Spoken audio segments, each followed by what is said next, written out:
He came into this world weak as hell, but once the strongest SS rank mage took him in, things changed.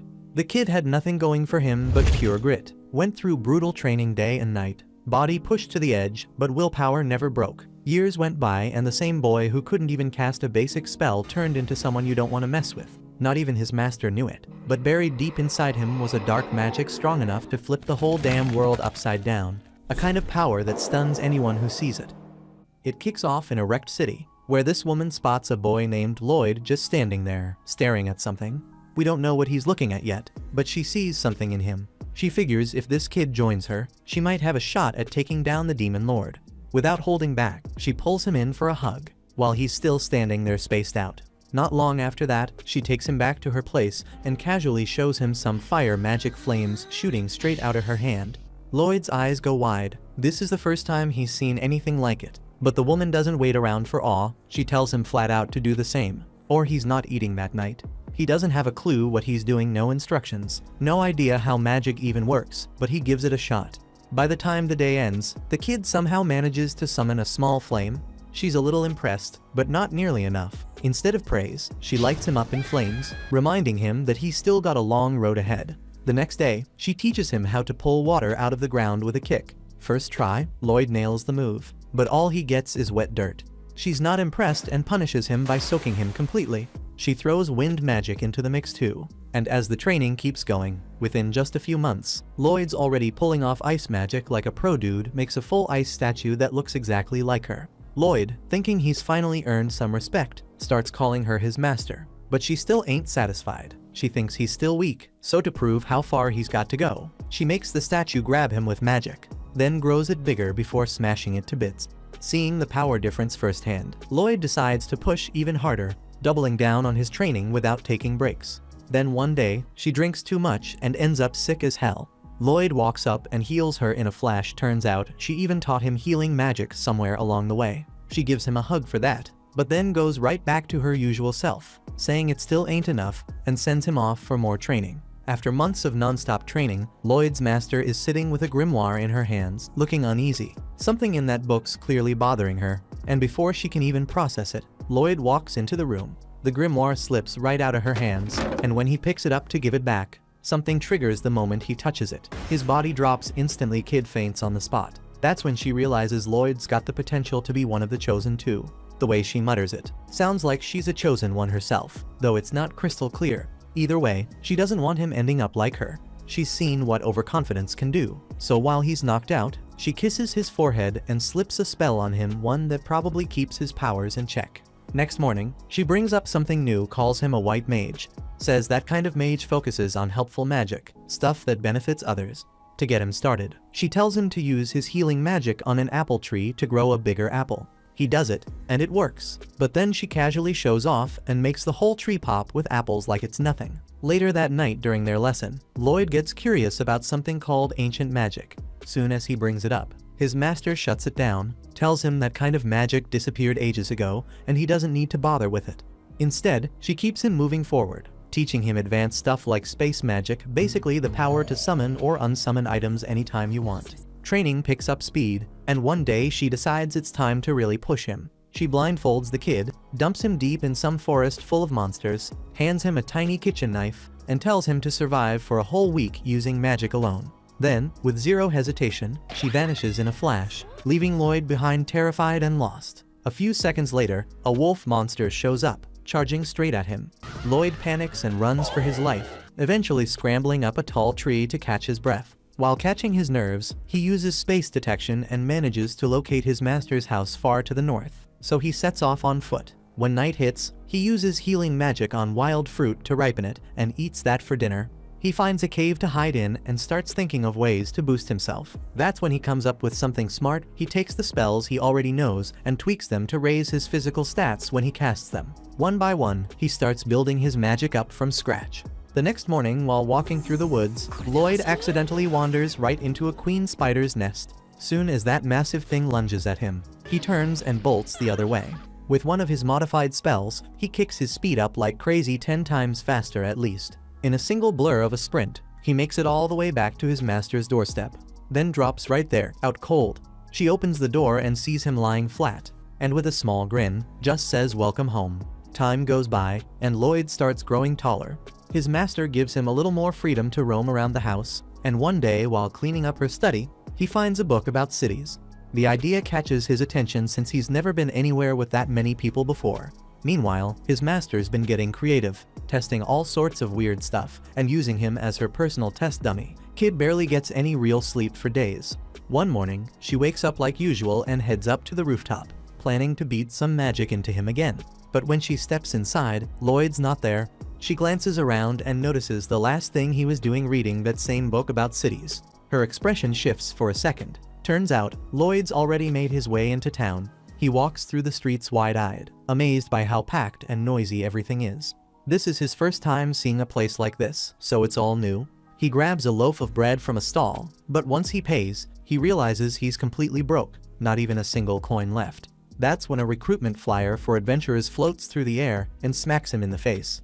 And he figures that might just be his shot. He heads off to sign up right away, not noticing the strange man watching him from the shadows with clear interest in his every move. Lloyd joins a new adventurers party, and not long after, they're heading up to the castle rooftop to take down a giant cyclops. Alan, the party leader, gets slammed and yells for Sheena, the healer, to patch him up.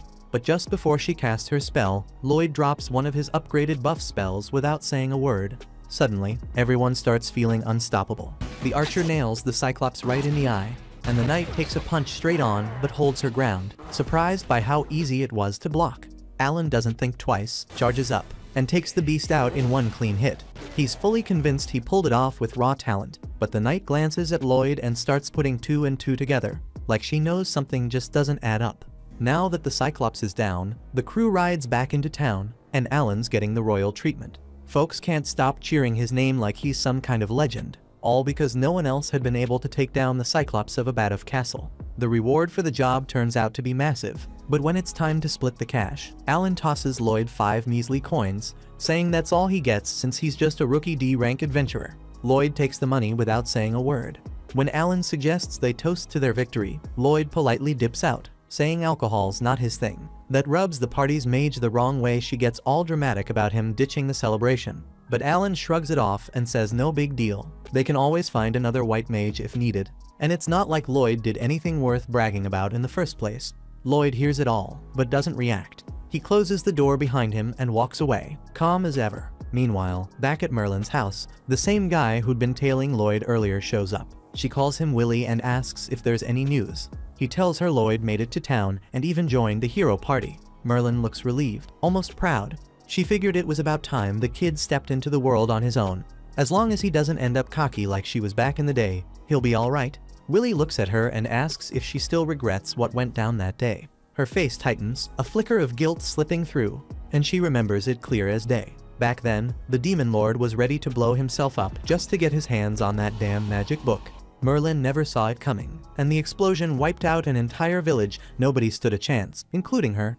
But somehow, Sybil, one of her teammates, pulled off a miracle with ancient magic and brought everyone back. Everyone but himself. He gave his life to fix what she couldn't, and that guilt's been hanging over her head ever since.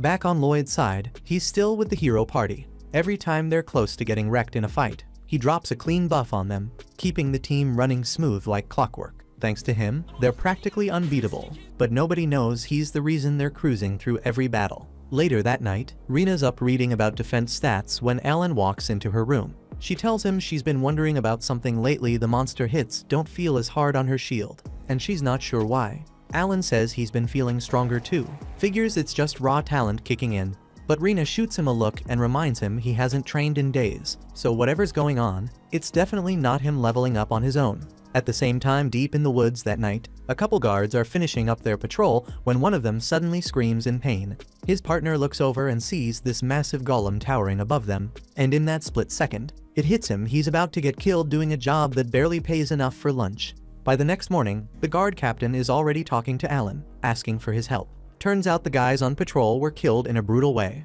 and they're guessing a golem was behind it. Alan, being Alan, says he'll take care of it. He figures a golem's no big deal. Later on, they head out to where it happened. Thanks to Lloyd's tracking magic, they manage to find the golem hiding out in a cave behind a waterfall. Since Lloyd's keeping everyone boosted, the whole team takes it down without breaking a sweat. But right after that, a demon shows up nearby and summons another one using rocks from the ceiling. Lloyd looks closer and notices the demon's using a staff with a magic stone embedded in it.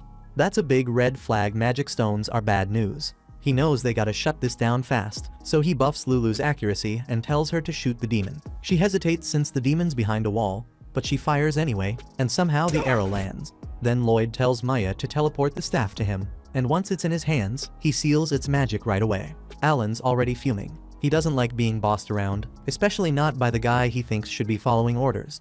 Trying to show who's in charge, he rushes forward, aiming to land the final hit on the golem.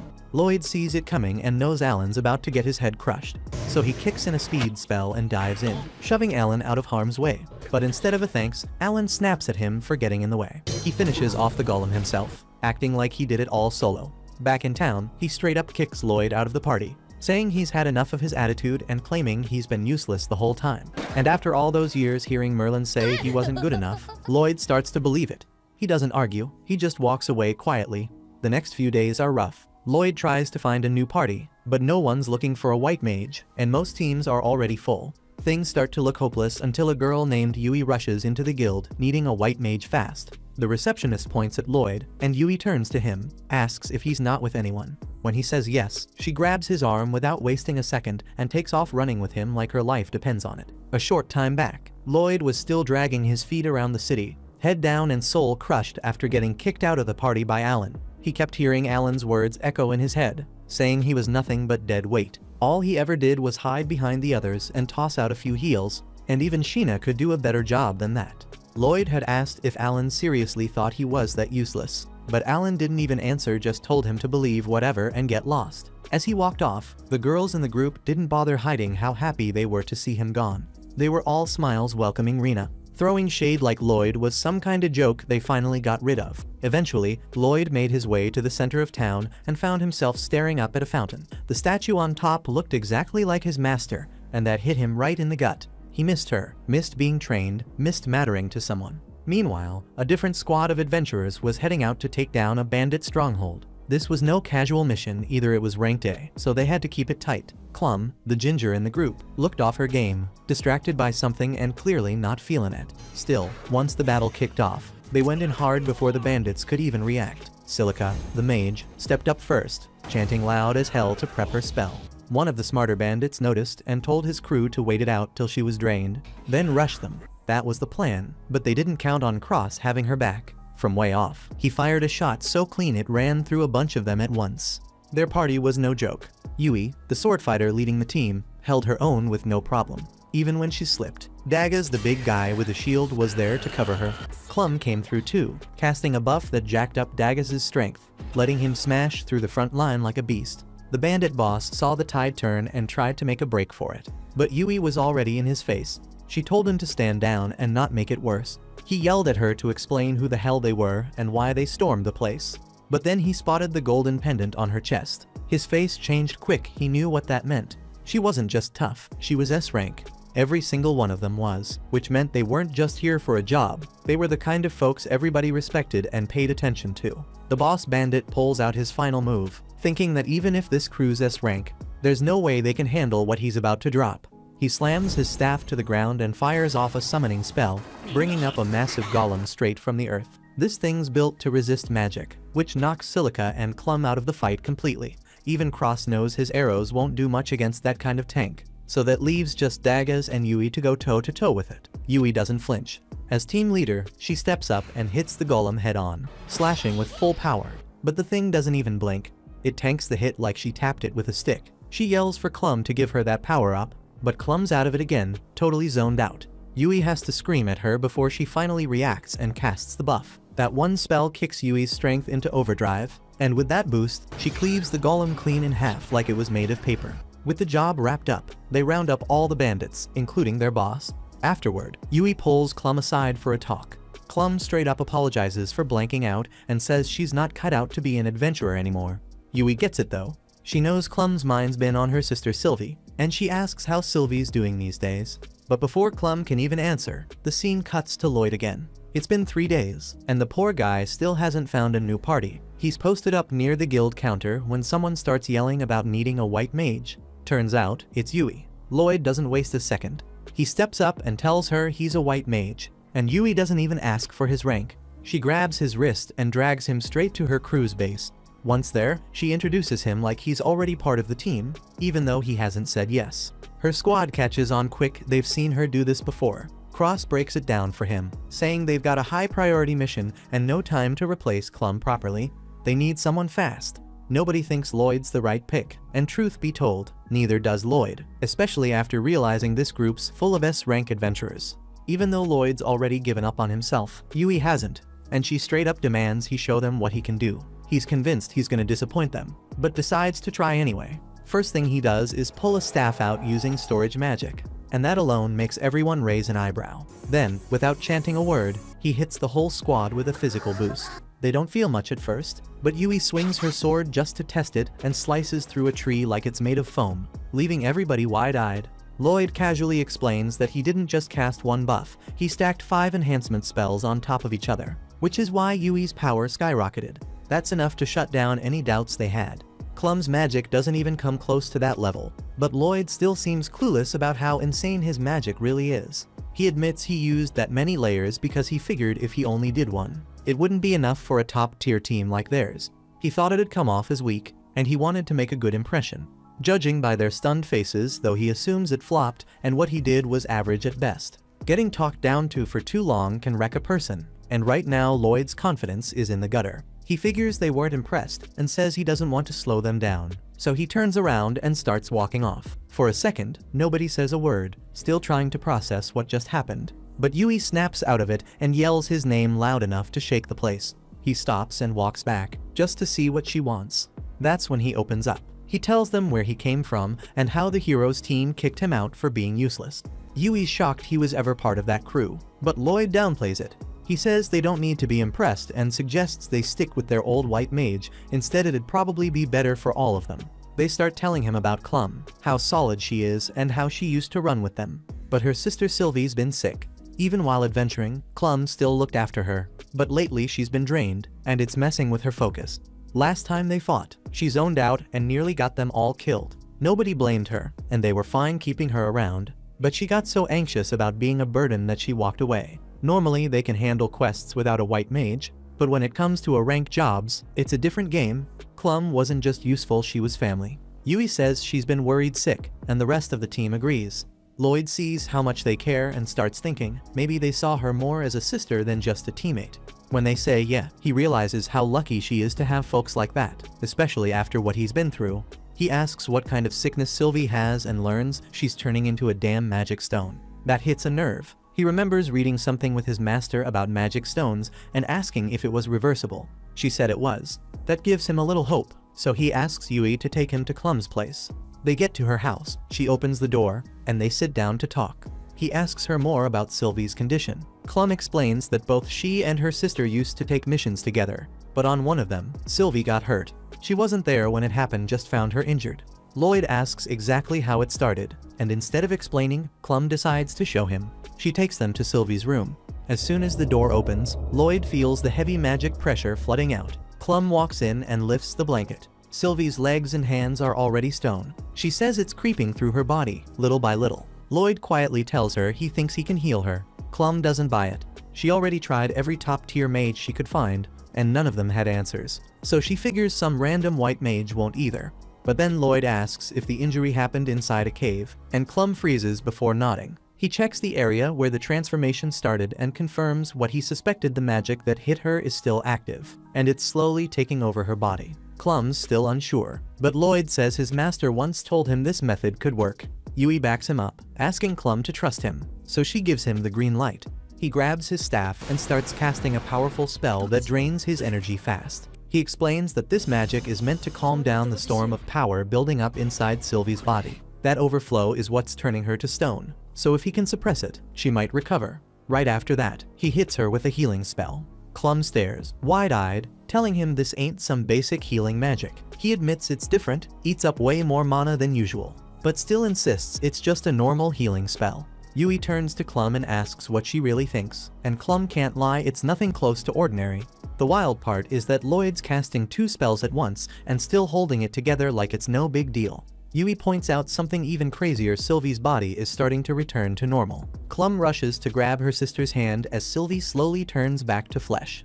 Everyone's stunned, then joy kicks in. Clum's overwhelmed with gratitude, but tells them she can't rejoin the party. Once Sylvie's better, they're going to hit the road together. She offers to treat them later to say thanks. She looks at Lloyd and says she knows they're in good hands with him, but he just shrugs and says he's not officially one of them yet, and that throws her off. He still doesn't see his worth. Later that night, they all head out for dinner. Yui brags about the insane magic Lloyd pulled and how Sylvie came back from the edge. Even with all the praise, Lloyd still feels like he's not enough, and that makes Yui cut in and tell him to quit being humble. He did something incredible, but he keeps brushing it off like it's nothing. He even apologizes for not convincing Clum to return. But that's not on their minds right now. They're here to celebrate, not stress. Talk shifts to what the future might look like, and Lloyd starts comparing how he used to feel with the heroes team to how he feels now. That's when he speaks up and says he wants in. The group freezes for a second, caught off guard since he turned them down earlier, but then they smile. Turns out they were hoping for this moment. Now he's officially one of them. Soon after, they throw a welcome party for Lloyd and tell him to eat all he wants since they're covering the tab tonight. He dives into the food like he hasn't eaten in weeks, and his new crew can't help but laugh watching him. They ask if he was starving or something, and Lloyd says the food in this town tastes incredible. That catches them off guard because the food here is known to be pretty basic, but he explains that compared to what he grew up eating, this stuff's packed with flavor. Yui's now curious about how he grew up, so he says he used to live with his teacher, who'd make whatever she could grow in her garden. Sometimes it was random wild mushrooms, other times she'd just roast up some beast meat with zero seasoning and hand it to him. That's when he picked up cooking, but even then, he never made anything half as tasty as this. Yui doesn't care much about the food now. She's way more interested in the person who taught him magic. She wants to know more about that teacher, and the rest of the team starts jumping in too. Silica asks if she's a white mage, but Lloyd says not really, she's more into combat magic, and he'd see wild explosions every time she trained alone. Silica's shocked that someone who's not even a white mage could teach him so well, and he says Merlin's on a whole other level. Silica jokes that she wants to meet her and learn something, but Lloyd cuts in fast, telling her she'd regret that wish for the rest of her life if she knew the full story. After the chat about Merlin, they decide it's time for a strategy meeting. Yui tells Daggers to brief Lloyd because she's trash at giving serious explanations. Daggers says their mission's to wipe out monsters that have been messing up the nearby farms. Silica adds that multiple monster types have teamed up into one pack. That's new to Lloyd, and Daggers admits it's new for them too, but it's not something they can take lightly. Out of nowhere, Cross comments that since they're going up against a big crowd, he and Yui are gonna struggle since close-range fighters suck at crowd control. Yui agrees and says Silica's gotta carry this one because she's got wide area spells. But even Silica's stressed, saying those spells burn through mana way too fast. Yui turns to Lloyd asking if he's got any offensive magic in his arsenal, and he says he can cast basic stuff, but the outcome's usually kinda underwhelming. Daggers shifts gears to the plan itself, saying he and Yui will lure all the monsters into one place so Silica can hit them hard. Meanwhile, Cross will guard both Silica and Lloyd, who'll focus on healing and support. Right after that, they all head back to the inn to rest, but Lloyd strays off in a different direction. Daggers stops him, wondering where the hell he's going, and Lloyd awkwardly admits he's dead broke and can't afford a room. Without missing a beat, Daggers tosses him a pouch stuffed with more gold than Lloyd's ever seen in his life. The poor guy panics, saying he can't take it, but Daggers tells him to chill because it's not a gift, he's just gonna deduct it from his paycheck. Lloyd can't argue with that and promises to bust his ass repaying every coin. Next morning, the whole crew gathers outside the inn, with Yui dragging herself in last. She looks around and asks where the hell everyone's luggage went. Turns out, Lloyd already stashed it all inside his magic storage, which blows her mind. She immediately hands him her stuff too, and he packs it in like it's nothing. Yui and Silica start hyping him up like he's some genius, but Lloyd says he could show them how it works. They all freeze, stunned that anyone could learn this skill, and he tells them it's not that hard, though boosting its storage size takes some effort. With that, they finally set off on their mission. While walking, Lloyd starts to understand how good it feels to have fun even during a quest. Since they didn't have to carry anything, they reach their first camp spot way ahead of time. Lloyd unloads their gear from storage and helps set up the tents. Yui's already eyeing the river, ready to go splash around, but Daggers shuts that down, saying they still need firewood and food. Lloyd steps up to grab the firewood, and Yui thanks him for cutting down their chores. Then she pulls Silica along so they can take a quick bath. and while they're off, Lloyd heads into the woods to collect dry branches. Lloyd spots a fruit he used to eat when he was a kid, so he grabs a handful to share with the crew. Right then, a loud scream tears through the trees. It's Yui. Without thinking, Lloyd bolts toward the sound and finds a huge serpent monster going after Yui and Silica, both caught off guard with no weapons in hand. Lloyd throws himself at the monster, forcing its attention off the girls. That gives them just enough time to run to the shore, grab some towels to cover up, and toss a couple of weapons their way. Once they're armed, Lloyd hits them both with enchantment spells on the spot. Yui charges in and slices the damn thing clean in half with one strike. But even after that, the monster's head still wriggles, trying to land a hit. Silica yells for cover and blasts it with a fireball, frying it on the spot. She stares at the aftermath in shock, wondering how the hell she pulled that off, not realizing Lloyd was the one who boosted her. Yui turns to thank him for saving their asses and asks if he can put her sword back in storage. But then, her towel slips and Lloyd ends up catching a full view of what she's been hiding. They both panic, she screams, and next thing he knows, she smacks the hell out of him. Once they're back at the campsite, things cool down, and Lloyd decides to teach them how to use storage magic. He explains they need to create a pocket space with their palms, but nobody's getting it. Silica tells them to just give it a shot anyway, and now they all look like idiots trying to crush an invisible balloon. Lloyd starts feeling like he's just a terrible teacher. Then Silica randomly mutters storage, and a magic space opens up in her hand. That's when they finally get it. None of them can use magic without chanting like Lloyd does, but if they use incantations, they might figure it out. After a bit more practice, Silica manages to stash her staff inside the space. The others still can't pull it off, but at least now they've got a clue. Later that night, when everyone's asleep, Lloyd and Yui are stuck on watch duty. She quietly sits next to him and thanks him for being part of the party. He tells her he should be the one grateful since he was totally jobless. Then he brings up how seriously she took this quest, all for the sake of their clients, and asks what's really driving her to go this far. Yui opens up about her past, saying that when she was a kid, her village got wiped out by monsters, and she was the only one who made it out alive. That's why, when she heard about this quest, she couldn't turn it down, didn't want anyone else going through what she did. But before she can say more, Lloyd cuts in, telling her to stay quiet. Something's nearby. Yui goes on high alert and summons her sword, while Lloyd tells her to wake the others. Soon the whole group's up, weapons ready. But once they see how many spider monsters are crawling in, they realize fighting isn't the move. They start backing away, trying to retreat slowly. But then, Yui accidentally steps on a twig, and that tiny crack sets the whole damn horde off. Everyone breaks into a run, but those spiders are fast, and before long, they're surrounded. Webs start flying out of their nasty bug asses, and the team manages to block the first barrage. But one spider manages to snatch Silica's staff. Then they start building a silk cage around the group, and panic sets in fast. Lloyd steps up, saying they need to stop the spiders in their tracks before they get overrun. He buffs everyone up and tells Yui to go in first. She launches herself up, slicing clean through the web, and cross-grabs Silica's staff, tossing it back to her. Yui charges at one of the spiders, blocks its sticky shot, and slashes off its legs in one clean motion. Then she literally rides the stream of silk flying out of it and surfs toward another, chopping that one down too. Lloyd tells Silica and Cross to jump in. Silica launches fireballs while Cross fires arrows straight through them, setting the bastards ablaze. Once the fight's over, Lloyd realizes he was shouting orders the whole time, even though he's the newest one in the crew. He apologizes, thinking he stepped out of line, but Dagas just grins and tells him that kind of instinct makes him a damn good leader. The rest of the team agrees and says they want him calling the shots from now on when things get messy. By morning, everyone's gotten the hang of storage magic enough to carry their own gear, and as they head out again, Lloyd keeps wondering why the hell spider monsters were crawling around in that area in the first place. Couple days later, Lloyd's pulling night watch again, sitting there in the dark thinking about those spider monsters. He starts wondering if maybe they should have taken a closer look at them when suddenly Yui and Silica call out to him, asking if he's seriously planning to pull another solo shift tonight. Lloyd agrees and the girls start getting concerned since he's been doing this non-stop. They tell him he should be rotating shifts like everyone else, but Lloyd says he's fine and wants the rest of the group to save their energy in case a fight breaks out.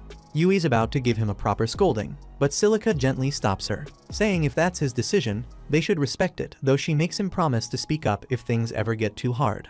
At the same time, Cross and Dagas are watching the whole thing unfold from their tent, quietly worrying about how damn stubborn Lloyd's being. Next day, they hit the road again. During a break, Lloyd starts scanning the area using search magic to check for monsters. He's relieved when he senses nothing. But then Yui runs up asking what he's doing. He tells her about the spell, it helps him detect nearby threats, and she's surprised saying she never heard of that kind of magic. Lloyd explains the range isn't huge, but it's better than nothing. Yui looks a bit upset realizing he's handling everything alone again, but Lloyd insists he's fine and doesn't need backup. Later that night, he's back on watch like always. Yui mutters that it kinda feels like Lloyd doesn't trust them, even though they're supposed to be friends now. Silica tells her that people have their own pace when it comes to trusting others, and maybe Lloyd's past messed him up a bit. She figures there's a reason he can't see how damn capable he is, and that's why he's trying so hard to make up for it. Yui gets curious about what Lloyd's been through, but Silica says he'll open up once he's ready. On the flip side, Daggers shows up and tells Lloyd to come help with something, while Cross offers to take his place on guard for the night. Lloyd follows Daggers, who sets up this clever trip-wire alarm system to alert them if anything gets close. Lloyd's impressed, and Daggers just tells him straight up the alarms got their backs now, so he better get some rest tonight. Lloyd shrugs, says there's no need for all that, claiming he can handle the job better than some alarm setup. That's when Daggers steps in, staring him down and asking if he even trusts the crew he's traveling with. Lloyd insists he does, but Daggers isn't buying it, says his actions tell a whole different story. Right then Lloyd starts remembering what Merlin and his old boss used to say, calling him useless and green. He admits that if he slacks off he might drag others down. Daggers just smirks, tells him to go ahead and be a burden if he needs to. That stuns Lloyd, not getting what he means at first, so Daggers breaks it down. They formed this party to back each other up, to cover what no one could handle alone. It's normal to cause some trouble now and then. He tells Lloyd to lean on them more, and for the first time Lloyd hears something like that.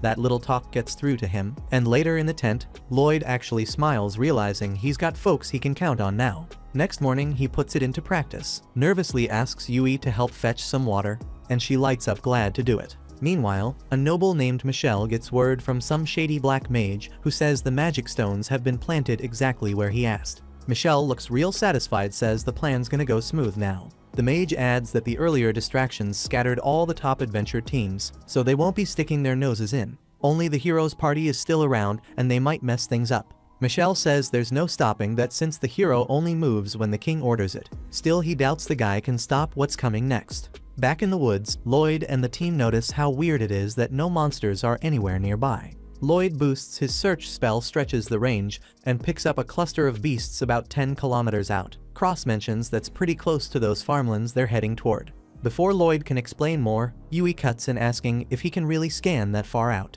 He nods and she flips out, shouting about how he said the range was way smaller the other day. Lloyd casually says 10 kilometers isn't that far, but she starts yelling again, but the rest of the group jumps in, telling her to chill out and focus on the real issue. They rush over to the monster's location, only to find the wolves already tearing through the farmland they were supposed to protect. The whole crew freezes at the sight of this massive swarm, but Lloyd looks even more unsettled. That was the only spot where he sensed monsters earlier, and now he's starting to wonder where the rest of them disappeared to. The others feel it too, because the monsters don't usually abandon their territory like this. As they try to figure out what the hell's going on, Cross narrows his eyes and spots something weird buried in the middle of the wolf pack. No one else can make it out, so Lloyd casts a quick spell to give himself some telescopic sight. Now he sees it too, a strange black rock sitting dead center in the chaos. He gives the same vision boost to the others, and once they lock on they finally see it. Daggers says it looks like some kind of magic stone, and Silica points out the creepy dark aura coming off it. Lloyd nods, says that's probably mana leaking out, but then it hits him, because that energy feels a little too familiar, like the magic used by beast folk. Then he remembers something Merlin told him a while back, about how the beast tribes have a spell that lets them control monsters. So this damn rock might be doing the same thing. Without wasting time, Lloyd activates his search spell again, and his heart drops when he spots another huge wave of monsters heading straight for them. Now it all makes sense. That stone's the reason behind this madness. He still doesn't get who's behind it, but right now they've got bigger problems. Some of the group suggest falling back, but Yui's not having it, says they leave now. Those monsters will torch everything. Daggers agrees that running won't be easy even if they tried, but Silica though doubts they've got the power to pull off a win here. That's when Lloyd steps up and says they're gonna fight, and if they do it his way they've got a real shot. First thing's taking out that stone, so he asks Cross if he can hit it from here. Cross hesitates, says he might not break it from this distance. Lloyd tells him that's fine, just hit the damn thing. As Cross lines up his shot, Lloyd hits him with 3 different enchantments, and when the arrow flies, it strikes the stone dead on and shatters it to pieces. Cross stares in disbelief, asks how the hell that even worked. Lloyd shrugs and says he enchanted him, his bow and the arrow, says it like it's no big deal, just something any white mage would do. But everyone else is floored since normal healers can't pull off that kind of enchantment combo all at once. Right then, they notice the wolves turning on each other. With that cursed magic stone gone, their natural aggression kicks back in. That's exactly what Lloyd had planned, and he grins saying the first part of the plan worked. Problem is, that giant horde still charging through the forest hasn't stopped. Moments later, the monsters burst out of the woods. Silica steps forward alone to face them. They keep closing in fast and furious, but Lloyd waits till the very last second before giving her the go. She snaps into action, unleashing a tornado of fire that roasts everything in its path. The crew stands frozen, stunned by the sheer power she just dropped.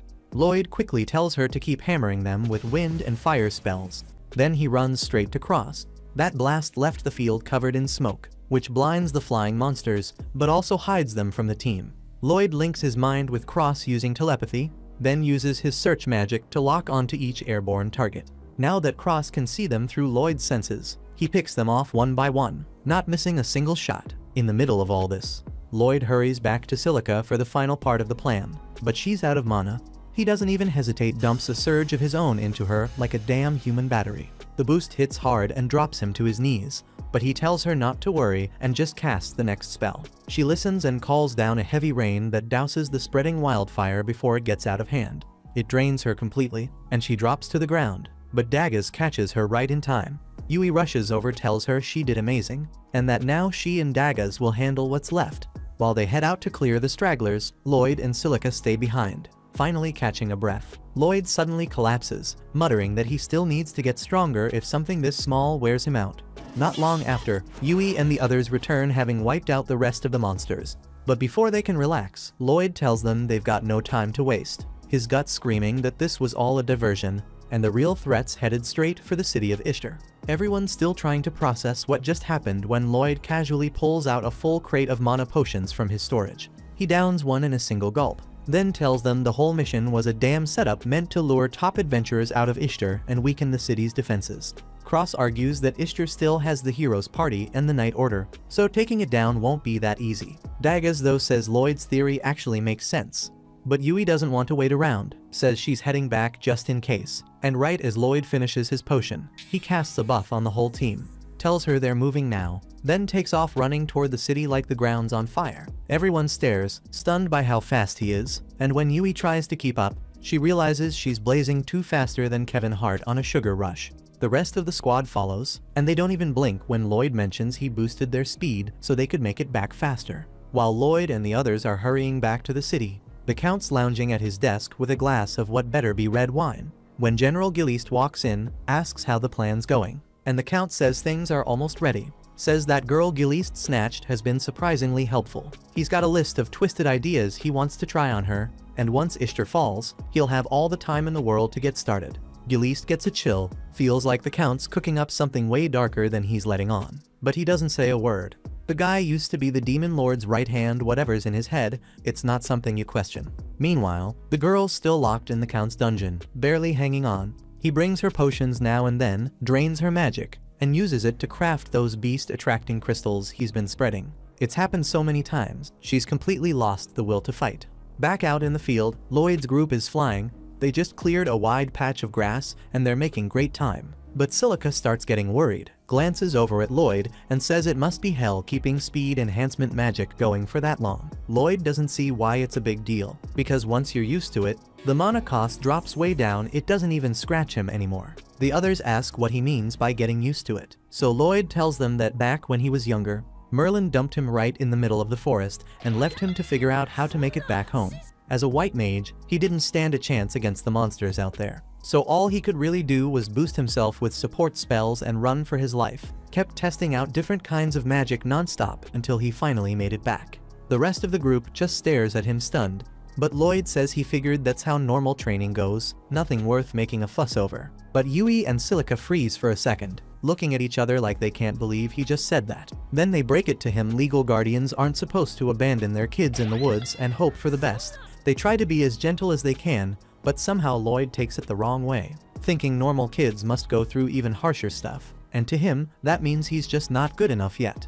Once the group finishes resting, Lloyd casts the enhancement spell again, and they get moving, racing toward the city. But not long after, he comes to a hard stop, and the sudden halt makes everyone trip over themselves. They all ask why he froze like that, and Lloyd says he picked up something strange on his scan, can't tell what it is yet, but it doesn't feel like a normal monster. It's more like a hunter stalking prey, says he's gonna check it out and tells the others to keep going. Yui shuts that down quick, tells him he has no clue what he's walking into, and if it turns out to be dangerous, he won't be able to handle it solo. Lloyd nods, says she's got a point, and the rest of the group agrees they're a team, and it's only right they face stuff like this together, which makes Lloyd genuinely thankful they've got his back. He leads them closer to the source of the presence, and once they're near enough, he confirms there are demons inside that house. Yui's eyes widen when she hears that, asks if he's absolutely sure, since demons are supposed to be restricted to the Megocracy. They've been after control of this continent for a long time, but right now, they're not supposed to be anywhere near the 3 major nations. The others look at Lloyd like he's completely lost, since everything they just talked about is common knowledge, but he's standing there like he's never heard a word of it before. He gets a little awkward, then admits he doesn't remember anything from when he was a kid. Says the first memory he's got is from the day Merlin took him in, and by then, the war had already ended. Now, if there really are demons hanging around this place, Daggers says they better go tell the city knights fast. Lloyd agrees, but before they rush off, he wants to look into things a bit more. The rest try to stop him, tell him it's way too risky to get any closer, and he gets that. But something about the mana he's sensing from that house feels off. It's almost the same as the mana from that magic crystal that drew in all those monsters earlier, so to him, it makes sense the demons inside are tied to the one behind the whole city attack. If that's what's going on, then Lloyd figures it's worth taking a chance, and Yui's got his back. She talks the others into going with it, says it's their job as adventurers to stop threats before they blow up into disasters, and these demons sure look like trouble. Besides, if they're lucky, maybe stopping them now will stop the attack on Ishtar before it happens, so they go for it. But when they reach the window and look inside, the place is straight up empty. Lloyd checks again to be sure, and this time he spots the demons underground, and they're clearly planning something bad. He turns to Silica, asks if she's got earth magic, since that's the only shot they've got. She nods, says she can handle it, so Lloyd buffs everyone with enhancement magic. Then she drops a sand pit spell under their feet, and just like that, they fall straight into the middle of a demon ritual. The demons all freeze, confused as hell, demanding to know who the intruders are, but Yui doesn't flinch, steps forward with her blade up in one of their faces, says if he doesn't start talking, she'll end him right here. Before he even opens his mouth, another demon jumps in and blasts a bunch of rocks her way using earth magic, forcing her to block just long enough for the first one to slip out. He bolts right past the one who saved him, then wastes no time and shoots one in the chest. And the coward who ran doesn't even look back, rushes through the door and locks it behind him so Yui can't follow. While she's trying to open it, the 2 remaining demons creep toward her from the side. But Cross fires again, lands a shot in each of their thighs, and that gives Yui the perfect opening to take them both down without a fight. With the room finally clear, the whole crew regroups fast and heads after the last one before he gets too far. Behind the door, the demons already got the girl wrapped up in a cocoon with magic, clearly trying to haul her out of there. But then Yui and the others come crashing in, and he spins around, sees them and runs again. They go after him, chasing up the stairs and into the open. But he's fast, and if they don't cut him off, he might escape. Lloyd calls out to Yui, tells her to circle ahead and block his path, while he sends Silica and Daggers around from both sides to trap him. Soon enough, the guy's stuck with nowhere left to run, and Lloyd steps forward, tells him it's over, says he's got a lot of questions and he's not letting him leave until he gets answers. But the demon's not backing down, fires off a desperate lightning spell, hoping to wipe them all out in one shot. But Lloyd's already on it, throws up a shield that covers the whole team, and the blast bounces right back, piercing straight through the demon's chest and dropping him on the spot.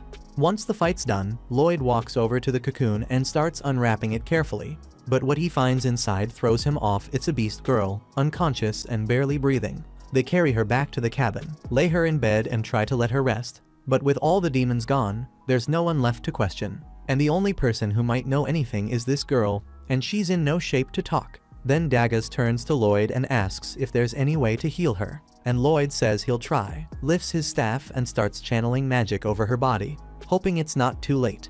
Silica watches in disbelief at how smooth Lloyd's healing magic works, and when she asks about it, he shrugs and says he made a couple of tweaks in his spare time. Yui narrows her eyes and makes sure he hears her loud and clear. Most adventurers can't even touch their spells, let alone improve them. Says what he's doing isn't just rare, it's unheard of. Lloyd looks a little surprised by that, says he had no clue it was anything special since Merlin always made him help refine hers. But he gets the message and doesn't try to play it down this time. Not long after that, the girl finally starts to move, and once she opens her eyes, Yui jumps straight in with a wave of questions she's been dying to ask. The girl struggles to keep up, but she manages to tell them her name Claire, so at least they're getting somewhere. Then Lloyd steps in and takes over, asks if she knows why the demons locked her up.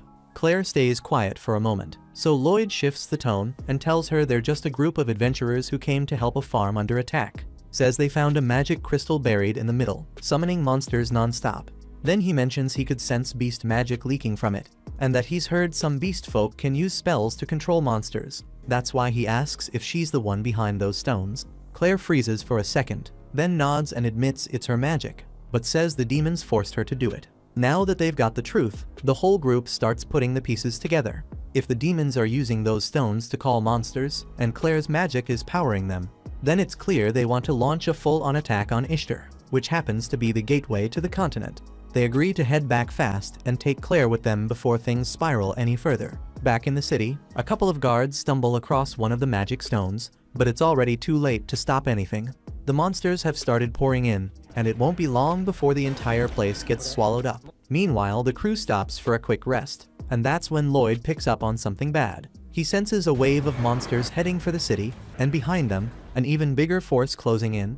There's no way they can hold off all of them by themselves, so he makes a call. He tells Yui and the others to rush ahead and warn the knights while he stays behind with Claire, planning to use her magic to stop whatever's coming before it reaches the city. At the same time, back in the city, Alan is getting frustrated because he has been trying to find a replacement for Lloyd. But every white mage who applied can barely cast 2 spells at once, while Lloyd could toss out 5 with ease.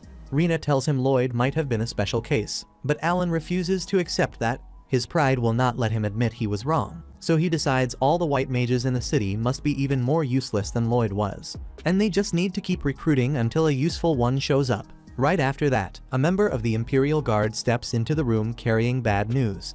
He informs the party that monsters have been spotted outside the city, and there are over 10,000 of them, and the report says the count is still growing, so the king wants the hero party to assist in defending the walls. Anyway, Alan still believes he and his team are the strongest around, so he agrees to the mission without giving it much thought, and seeing how laid back Alan is about the whole thing. The guard lets out a relieved breath because he thinks Alan knows what he is doing, but spoiler alert, he has no idea what the hell he is doing. Next, once the guard leaves, Sheena asks Alan if he is sure about this, since 10,000 monsters is a lot for them to handle on their own, but Alan is not worried about that. He is more interested in the glory he will claim once he fulfills a royal request, cementing himself as the strongest person in the entire kingdom. And from the way he talks, the others can already tell this is gonna end with their asses in the ground.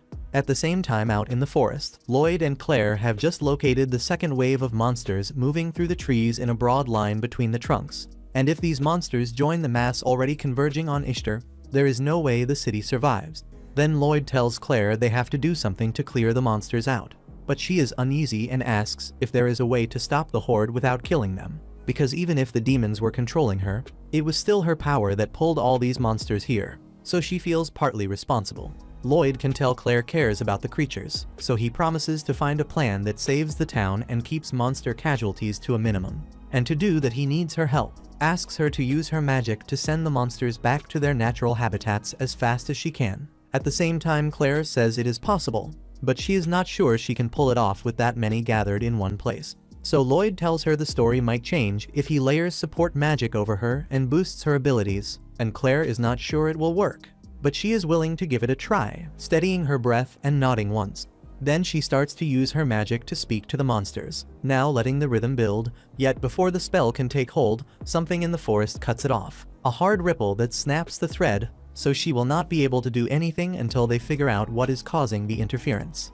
At the same time in the guild, Alan calls a meeting with every adventurer left in the city, and he is disappointed by how weak the room seems. Sheena explains that all rank parties and above were sent out on missions, so the ones left are B rank and below, which is not ideal, but that does not mean he should insult them, since they are still willing to fight for the city. Meanwhile, Alan has been treating the B rank adventurers like disposable pawns, and they are starting to get angry. But before it boils over, the guild branch manager steps in and tells everyone to calm down. They are here to fight monsters, not each other, so they do not have time to waste arguing. Alan agrees to stop disrespecting the others, and since they need an attack plan, he stands and announces that every mage should fire their most powerful spells at the start, taking out 10 monsters each to punch a hole in the front. While the mages recover their mana, Alan and the rest of the Malif fighters will rush in to buy time. He intends to repeat the cycle as long as it takes until all the monsters go down. And in theory, that is not a bad strategy. But the adventurers tell Alan they do not have the firepower to make that happen. At best, their strongest spells could drop 1 monster, so there is no way they will kill 10 each. Alan starts calling them incompetent, and then Maya speaks up and says she would not be able to do it either. Alan asks what she is talking about, so she explains that a while ago her spell potency suddenly dipped, and she has not used magic as efficiently since. It is not just her either. Sheena, Lulu, and Rena have all felt a clear drop in their power, and it all started the day after Lloyd left their party. With empty confidence, Alan accuses everyone of lying about their skills, so Rena tells him nobody lied to him at all, and says the same decline should be hitting him too, and if he had put even a little time into training instead of basking in hero glory, he would have noticed by now that he has slipped. She says straight out he does not deserve the title, and she says it in front of every low rank in the room. So Alan burns with embarrassment and tries to prove himself by throwing a full power punch at Rena, but she stops the strike with her palm without budging. The whole guild sees it too, so Alan's reputation is toast, especially after he spent the last half hour calling everyone weak and useless. Then he bolts out of the guild in shame, and the adventurers are left wondering how someone with his attitude ever ended up a hero in the first place. They clearly cannot rely on him to save them. So everyone starts debating the next move, because the monsters will begin their attack before long and nobody wants to be caught flat-footed. Some start talking about abandoning the city, but Rena tells them to calm down since she is still willing to stay and fight, and that steadies a few nerves. The adventurers feel steadier knowing someone as competent as Rena is on their side. Yet Rena admits the situation is really bad, and now she moves to step 1. Then she asks whether anyone has seen a man named Lloyd. While Rena looks for him, Lloyd is still in the forest with Claire, and they have just located a magic crystal hidden in the woods. This one matches the others Lloyd has seen so far, and the dark energy coming off it is probably the interference jamming Claire's spell, so unless they destroy it, she will not regain control over the monsters. However, that is easier said than done since there are bound to be at least a dozen of these scattered across the forest, and tracking them will be very difficult. Lloyd agrees that combing the whole forest would take forever, so he asks Claire to sense the crystals, since they are using her power and feeding on it. Claire then confirms that she can feel their energy when she is close enough, but the forest is too big for her to sense any location effectively. At the same time, Lloyd says it will not be a problem because he already has the perfect plan in mind. And before Claire even gets a word in, he casts sensory sharing on her, stacks an enhancement, and suddenly she can feel every magic crystal in the forest, with each exact location streaming straight into Lloyd's mind. Then he drops invisibility over both of them so they can move through the trees without drawing notice, and Claire is left speechless because he handled all of that without breaking a sweat. From there, they slip past the monsters clean, and Claire starts dispelling the dark magic and cracking the crystals one by one. Meanwhile, back in the city, the adventurers gather outside the walls and prep for battle, remaining deeply concerned. Earlier, Rena laid it out for everyone that the real engine behind the hero party's success was Lloyd, the reason they made it this far at all. But hearing that, the other adventurers want to know why he was pushed out of the hero party, and she admits it came down to short sight and pride. The title of heroes went to their heads, so after every strong showing, they assumed it was their own power and ignored how much work Lloyd put into supporting the team. She says their only hope now is to ask Lloyd for help, but the guild manager explains Lloyd is not in the city right now. To make it clear from the start, after getting kicked from the party, he went on to join an S-rank group and headed out with them on a monster subjugation run. Normally the trip would take days, but Rena figures Lloyd can cut that time with his support magic, so with some luck he might already be on the road back, which is why she tells everyone they are betting everything on Lloyd making it back in time to save them. They trust her judgment, but even with that hope, the feeling in the ranks stays grim as they look at the mass of enemies waiting out there. Rena's plan has the archers loose the opening volley to thin the herd, Then once the monsters drop into the trenches they dug, the shield bearers form a wall to hold them back while the mage squad unloads everything they have. If they can keep that rhythm, they should be able to hold the line until Lloyd and his party make it back. Later that night, Yui and the others close in on Ishtar, and thankfully Lloyd's speed boost still holds, so after a short breather they can keep running. Meanwhile, deep in the forest, Lloyd and Claire have just found the final magic stone.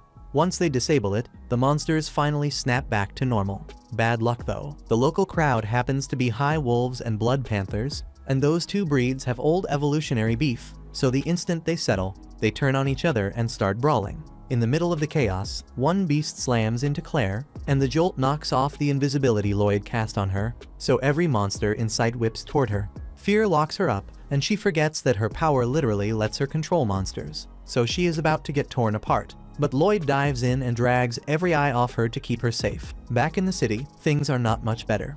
They've managed to hold the horde so far, but after grinding for hours people are running out of gas. The line starting to buckle and break as exhausted mages try to catch their breath and the shield wall strains under the weight.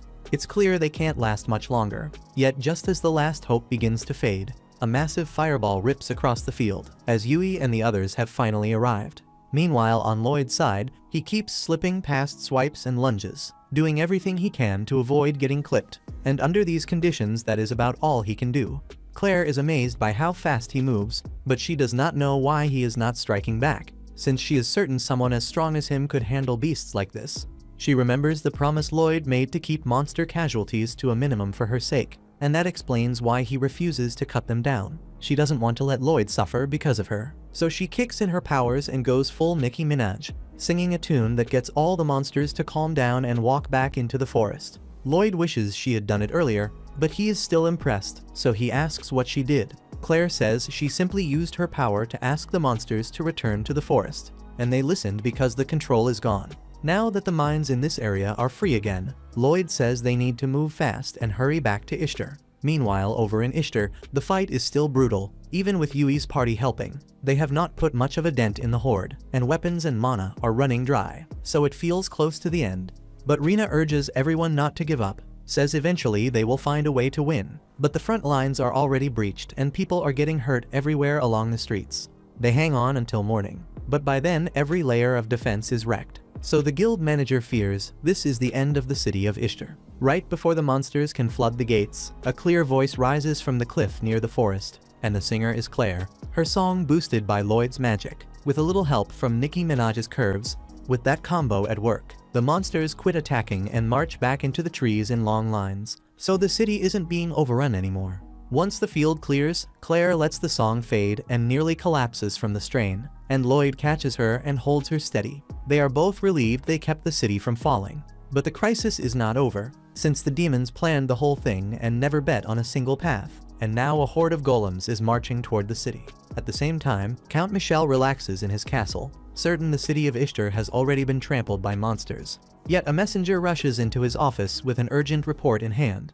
At the outset, Michel assumes it's the notice that Ishtar has fallen. But to his dismay, the messenger says the monsters abruptly stopped the assault and scattered back into the forest, all except the golems, which for some reason couldn't hear Claire's song. Lloyd figures the demons are meddling behind the scenes, and at this pace the golems will cause heavy damage, so he casts a speed boost on Claire and tells her they need to sprint to town right away. As they thread past the golems, they get spotted, so Lloyd tells Claire to fall back to avoid the golem's punch before it lands.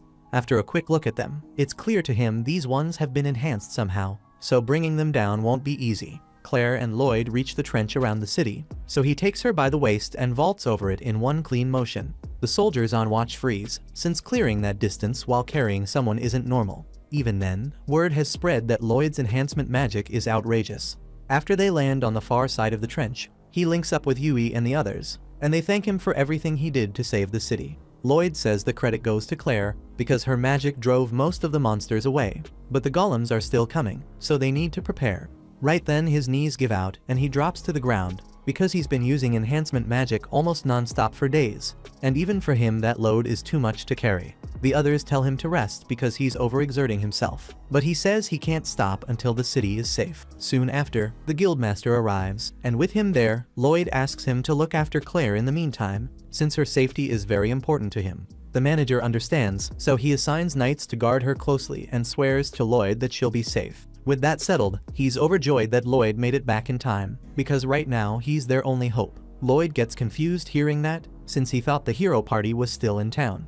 Right after that, Rina shows up and says Alan refused to join the fight. Lloyd can't believe it, because a hero who walks away when lives are on the line doesn't deserve the title. At that moment, he notices the wound on Rina's arm, which looks serious, so he doesn't hesitate to use his magic and heal her. The guildmaster is stunned that Lloyd heals Rina so easily, but he nearly collapses afterward because his mana is already running low. Rina tells him he didn't need to push himself that hard just to treat her. Yet he says he couldn't leave her with an injury that severe. She has been wanting to apologize for not valuing everything he did for her, since he's the reason the heroes party grew strong to begin with. Lloyd stays modest and says he isn't that strong, while Rina insists his support was priceless for the team.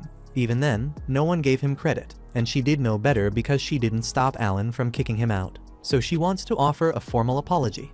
Right then, the guards ring the alarm bells because the golems arrive, and even if a few tumble into the trench, plenty remain standing, so the guards rush in to cut them down as fast as possible.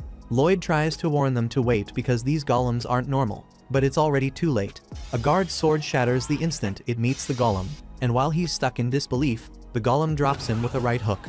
This is heading south fast, so Rina raises her shield and tells everyone to hit with full force. Yet magic and ranged shots almost bounce off the golem's rough hide, so they pull back, and nerves start to fray. If they don't act soon, the city could still end up destroyed. So Lloyd tells Yui he's about to cast enhancement magic on everyone here. Yui asks if he's sure he can handle that, since casting enhancements on more than 100 people sounds insane, but he says he'll be fine. That said, in his current state, he can only apply the buffs one group at a time instead of all at once. Then Lloyd begins casting his spell, and when he finishes, his legs go weak since his mana is running dangerously low. He tells the others he just put a strength boost on all units at the front and a mana boost on every mage. He also used enhancement magic on the 4 of them as well. But they need to hurry, because in this state, he isn't sure how long the effects will last. Yui understands, and as the golems keep advancing, she climbs one of the towers and calls out to everyone on the field, telling them Lloyd has just cast enhancement magic on all of them, so they should be able to fight the golems now. The soldiers find it hard to believe he really boosted everyone that fast, so they hesitate.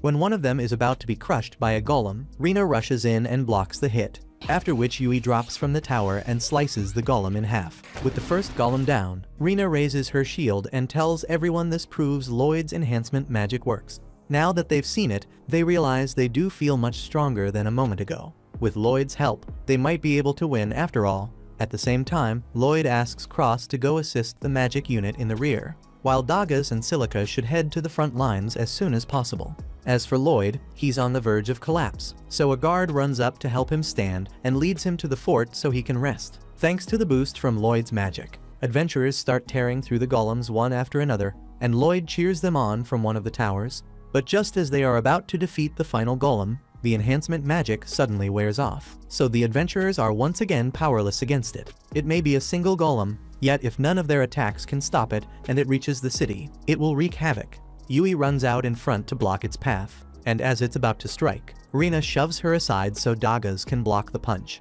Even so, they won't be able to stall it for much longer like this, so Lloyd knows he needs to act. But his mana reserves are almost completely dry by now. But he still manages to scrape together enough energy to enhance Yui's sword. Yui picks up on what Lloyd did, then asks Dagas and Rina to cover her for a moment. The two of them raise their shields as Yui grips her sword, and the instant they block the golem's punch, she sprints up its arm and slices its head off. With that, the city of Ishtar is saved, and Lloyd lets out a breath because he can finally rest. Over in Michelle's castle, the general barges in because he just found out the beast girl they captured for their plan has escaped, and he wants an explanation. As soon as Michelle realized the attack had failed, he knew the general would be upset, so he packed his bags and slipped out. The general flies into a rage over this, and after he's done trashing Michelle's office, he decides he's going to kill the person who interfered with his plans. Back in the city, Lloyd wakes up in an inn, and shortly after, Yui comes to check on him. She's glad he's awake since he was so exhausted he slept for a whole day. The first thing Lloyd does is apologize because he blames himself for not being strong enough.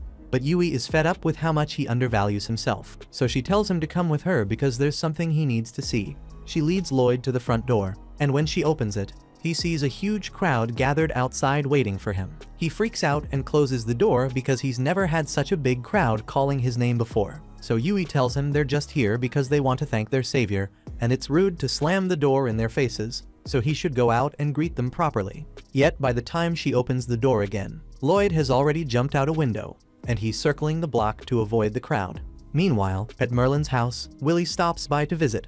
Just as he's about to open the door, a huge explosion goes off. Merlin comes out, and Willie tells her an explosion isn't a way to welcome a guest. But in her defense, she thought he was an intruder. Willie doesn't mind since he didn't get hit, and Merlin is still impressed by how he always manages to walk away unharmed from her spells. When he steps inside, Willie spots Thor and Lily, two of his and Merlin's old teammates from their hero days, and it's been ages since they were all together like this. Merlin asks if he has any new word on how Lloyd is doing. So he tells her that Lloyd was kicked out of the hero party a while back. Merlin is shocked to hear it, and she can't understand why the party wouldn't want Lloyd on the team. But Willie says there's no need to worry since Lloyd is now with an S-rank team, so he's doing alright. Merlin is relieved to hear that, yet there's something else Willie wants to tell her, because even if he has never spoken to Lloyd, he has watched him long enough to feel that Merlin must have used some pretty rough parenting methods. Back in the city, Lloyd is watching from the top of a building as crowds of people flood the streets looking for him, and he hasn't figured out what's going on. Right then, his friends find him up here, and he asks them why so many people are after him. So they tell him the people want to show their gratitude for what he did to save the town. However, Lloyd doesn't think he deserves any gratitude, because to him what he did was the least anyone should do. But Yui tells him he's looking down on himself again. He keeps setting unrealistic expectations and beating himself up for no reason. So they all tell him he could use a little more confidence in himself. For the first time, Lloyd seems to understand what they mean. Over at Merlin's house, Willie tells her that Lloyd is far too humble for his own good, and he has no real sense of how strong he is. So it's a miracle that he found a team who wouldn't take advantage of him. Merlin realizes she might have messed up with how she trained Lloyd, but she didn't want him to repeat the same mistakes she made. At the same time in the city, Lloyd finally agrees to face the crowd, and everyone begins thanking him for powering them up during the battle. As far as they're concerned, Lloyd is the new hero of Ishtar. And as for Alan, he and the others are in serious trouble now. No one's sure what he was thinking, but refusing to help without a reason in the middle of a crisis strips him of the hero title on the spot. So his high status is gone, and his pride won't let him stay in a town where Lloyd is the hero. So he tells everyone to pack their bags so they can leave as soon as possible, and the girls all reluctantly follow him. The next day, Lloyd and the rest are summoned to the Lord's castle, and when they arrive, they're surprised to find Claire waiting there as well in person. Yui asks if the Lord called her too, and a few moments later, the Lord appears and explains that Claire is actually here as an honored guest. They take their seats, and Lord Abel informs them that Claire is in fact the third princess of the Foraz Empire, which makes her very important to everyone involved.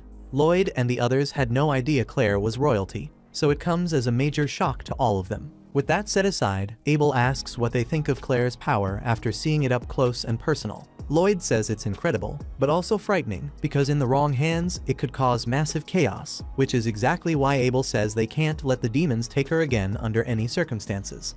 The Empire will want its princess back soon, so Abel has a special job for Yui's party. He wants them to escort Claire to the royal capital Sylphus, and under normal circumstances the royal knights would handle that duty. But that would draw too much attention, and Abel doesn't want to risk tipping off the demons to Claire's presence. It's clear the demons crave Claire's power, and Lloyd is certain they won't give up easily or back down at all. So he and the rest of the team agree to escort her to the capital, and the following morning they set out on their journey. While they're on the move, Lloyd checks the map and guesses they'll reach the next town before long. So Cross grumbles about how far the capital still is, saying it's already been 10 days since they left Ishtar. Doggies explains they picked a longer road on purpose just to keep things safer. That's when Claire suddenly lights up and tells Yui the town they're headed to has hot springs, which totally puzzles the sheltered princess. Claire says she's heard about them before, but never actually got to enjoy one. That surprises Yui, who tells her she hasn't really lived until she's tried it. Cross starts feeling uneasy seeing how chill Yui's acting during a mission this classified, but Dagges figures it's her way of caring for Claire in her own way. Lloyd doesn't really follow, but Cross catches on fast it's because Claire would only feel okay if they stayed serious the whole time they're guarding her. After that, Silica points out it might be good for the princess to unwind a bit, since she rarely ever gets to leave home or see new places. And that makes them all appreciate how far their leader's simple mindset can go sometimes. When they finally get to town, they waste no time and head straight to the hot spring like Yui suggested. Yui and Silica jump right in and don't even think twice about how weird it is that no one else is there. Claire, meanwhile, is still nervous about taking off her towel since she's not used to bathing with others, and the whole thing feels a bit awkward. Silica and Yui get it, but they tell her there's nothing to worry about. They're all girls anyway. Claire ends up giving in, but only if they promise not to stare too much.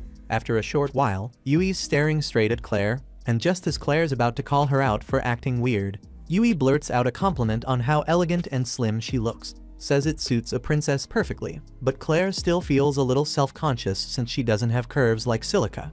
Yui's chest is pretty full too, but Silica jokes that it's just because Yui's been stuffing her face with sweets lately. Yui jumps up ready to argue, then remembers how much meat and dessert she's had these days, so she can't really deny it. Still, she doesn't love being teased about it, and while those two go back and forth about boobs, Dagas, Cross, and Lloyd are on the other side of the wall scrubbing each other's backs, and they can hear every single word. Dagas and Cross are both trying hard to keep their minds off the nonsense, but Lloyd's already focused somewhere else. Since the demons are after Claire, he figures they'll make another attempt to snatch her. A massive invasion inside the kingdom is unlikely, but sending in a smaller elite squad sounds a lot more realistic, so Lloyd needs to think of countermeasures.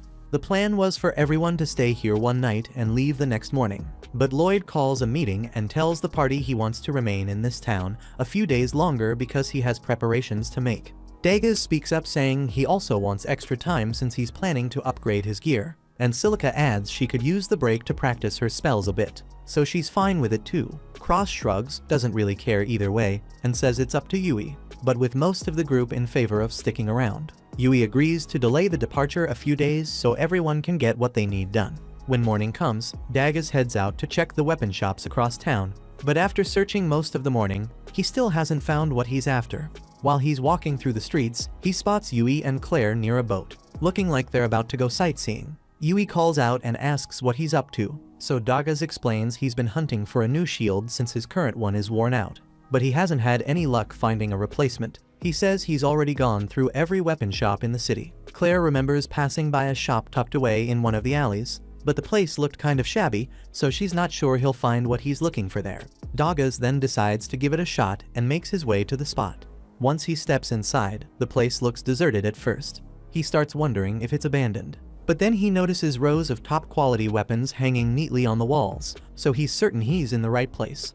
That's when the shopkeeper comes out, and the first thing he does is shout at Dagas, accusing him of being one of the punks who stir up trouble there. Dagas is caught off guard, has no idea what he's talking about, and quickly explains he only came to look around. The old man realizes the mistake, apologizes for snapping, and lets him go on browsing the shelves in peace. While Dagas is checking out the shields on display, a group of rough-looking guys strolls in, and their leader Karen shouts for the old man to come out. Right then, Karen spots Dagas browsing and looks surprised this dump actually has a customer. So he hollers across the shop asking if he's really here to buy something. Dagas doesn't get what these guys are up to, but he answers plain and simple that he's here to pick up a weapon. The second the words leave his mouth, the whole gang cracks up laughing. They assume he must be some nobody adventurer if he's wasting time in a rundown shop like this. But just then the owner appears and he's clearly pissed. Karen flashes a smug grin and asks how business has been lately, though he already knows because he's been messing with the shop every chance he gets.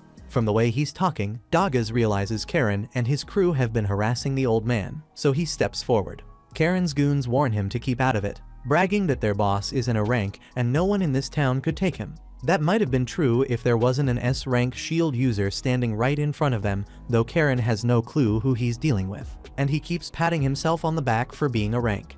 Dagas asks why an adventurer with his rank would waste time bullying an old man, so Karen explains he's been trying to buy an artifact from the shop. Every time he shows up, the old man refuses to sell it, saying Karen's not worthy. The owner doesn't want to hand it to someone who'd never unlock its real power, but Karen doesn't care, says he'll just beat the old man until he hands it over. The moment that comes out of his mouth, Dagas steps between them and calls him a disgrace to adventurers for even thinking about that. Suddenly one of Karen's lackeys loses it and swings at Dagas, but the punch is weak, so Dagas grabs his arm and twists it behind his back. He then pulls his shield from storage and slams the whole group straight out of the shop. Karen's left stunned, thinking Dagas was just some low-tier rookie, but Dagas calmly shows his adventurer ID and states he's S rank. He says he didn't mention it before because bragging about rank is pathetic, and he won't stoop that low. That shit leaves them speechless, and as Dagas shuts the door, they bark threats that he'll regret it. Meanwhile, after all that chaos, the old man makes up his mind, and with Dagas' attention, he says there's a favor he wants to ask of him. At the same time back at the inn, Lloyd is sitting at a table working on his magic when Yui and Claire return from their little sightseeing trip. Yui asks what he's up to, and he explains he's been trying to refine his support spells, though he's also thinking about picking up some new magic. He just hasn't decided what would be worth the effort. Yui suggests maybe he should learn some offensive magic. Lloyd says he could, but he doubts it would matter since Silica's attack spells are way stronger than anything he could pull off. And for once, Yui gets where he's coming from, because finding a mage on Silica's level is nearly impossible. At the same time, Silica is out in the forest pushing herself with training, because in the last fight, if Lloyd and Claire hadn't arrived when they did, she's certain they all would have died. She knows she can't keep depending on Lloyd to save the day, so she's determined to grow stronger, and that means leveling up her spells. She spends hours trying to control a high-tier fire spell, but each attempt keeps blowing up on her. Still, she refuses to quit since this is all part of the process. Back at the inn, while Lloyd and the others drink tea, Yui says it's fair to call Silica a prodigy when it comes to magic. But what really makes her special isn't raw talent. It's her refusal to stop until she masters a spell no matter how hard it is or how long it takes. That persistence is showing right now as Silica keeps drilling her new spell. And at last, she begins to see progress. The blast doesn't blow up in her face this time. She's thrilled that she finally managed to keep control. But that excitement cost her, because she slips off the rock she's standing on, loses her footing, and the control over her spell collapses with it. So a massive explosion shakes the forest. Luckily, Silica survives mostly unharmed, and thanks her luck she didn't end up setting the whole forest on fire. But she's frustrated at herself for such a dumb slip-up. Out in public, she's always aware of her surroundings, but when she's alone she tends to relax too much. Her clothes are ruined, so she figures it's better to wrap things up and head back for the day. Just as she's about to leave, she hears movement in the bushes, and her first thought is that it could be a monster. If that's the case, she's screwed since her mana's basically spent. Thankfully, it's only Dagas stepping out from the brush. They both freeze for a moment when they run into each other, and Silica asks Dagas what he's doing out here. He says it's kind of a long story, then explains that when the old shopkeeper mentioned a favor, he brought out a masterwork shield forged by the renowned smith Rians. The piece is called Aegis, and Karen has been trying to get his hands on it because it can block any attack and is practically unbreakable. Dagas can tell at a glance the shield is something special, and the old man says it's so heavy most adventurers wouldn't be able to handle it right, so he refused to sell it to Karen rather than watch a work of art go to waste in the hands of someone unfit. Plus, Karen was a hassle, so even if he were strong enough to use it, the answer would still be no. With Dagas it's different, and the old man says he's willing to give the shield to him. Dagas is taken aback and says it's a lot to give away, and the man says it's fine, but he does have one condition. Since early this morning, people have been hearing strange explosions from the forest, and they're too scared to check it out, so he wants Dagas to investigate in exchange for the shield. Silica knew the blasts were loud, but she had no idea her training was scaring the townspeople that much, and Dagas points to the giant crater in the ground and says it's hard not to be afraid when spells with that kind of force are flying around. After that, Dagas takes Silica to the old man, and she apologizes over and over for the trouble she caused. The man says it's alright since Silica fixed the crater she made, so there was no harm done. He tells Dagas he can take his shield now, but Dagas says he doesn't feel like he earned it since his friend was the one behind the disturbance in the first place. Even so, the man wants him to have it anyway because he respects Dagas as an adventurer. Back home, Silica and Dagas tell the others everything that happened today, and Dagas shows them the shield he was given. They're all impressed he managed to acquire a legendary shield and amazed that Silica already has a new spell under control. Yui then asks her to demonstrate it later. Seeing Dagas and Silica raise their capabilities so much in one day makes Lloyd want to push even harder to keep up, and Cross feels a bit left out since he didn't do much today. Yui says there's no point in rushing, since she's sure they'll all keep getting stronger, and in the meantime she says it's time to get some food, so she drags Claire and the rest so they can go to a restaurant together. Thank you for watching to the end. If you enjoyed this recap, please hit the like button and subscribe. If you have any suggestions or tweaks, share them in the comments. They help me improve.